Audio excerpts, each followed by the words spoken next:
భారతదేశ చరిత్రలోనే ఎక్కడ లేని విధంగా అంత పెద్ద ఎత్తున స్కామ్ ఇవాళ రేవంత్ రెడ్డి గారి ప్రభుత్వం కాంగ్రెస్ పార్టీ ప్రభుత్వం చేసిందని బల్లగుద్ది ఆనాడు చెప్పడం జరిగింది. ఈనాడు ఇవాళ మేము ఏదైతే చెప్పినామో ఇవాళ న్యాయస్థానం కూడా అదే విధంగా ఇవాళ తీర్పు కూడా ఇవ్వడం జరిగింది.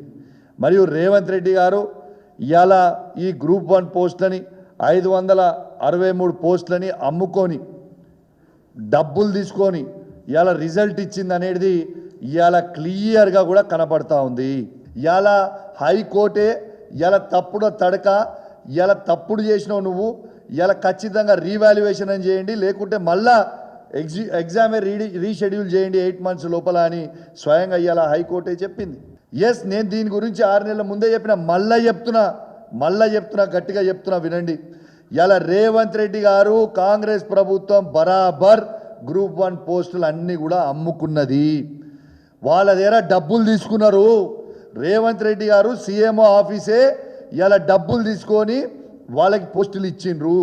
ఇలా 563 మంది పోస్టులు కూడా ఇలా రేవంత్ రెడ్డి గారు లక్షలాది రూపాయలకు అమ్ముకున్నాడు. ఇది సీఎంఓ ఆఫీస్ నుంచి నడిచింది. ఇదేదో నేను చెప్పుడు కాదు, బాగా చెప్తూ ఇలా అభ్యర్థుల పేరు చెప్తే మంచిగుండదు. ఎవరైతే డబ్బులు ఇచ్చిర్రో రేవంత్ రెడ్డి గారి ఆఫీస్లో, రేవంత్ రెడ్డి గారి ఇంట్లో ఎవరైతే పోయి డబ్బులు ఇచ్చి వచ్చిండ్రో అది వాళ్ళే వచ్చి నాకు చెప్పిపోయినరు.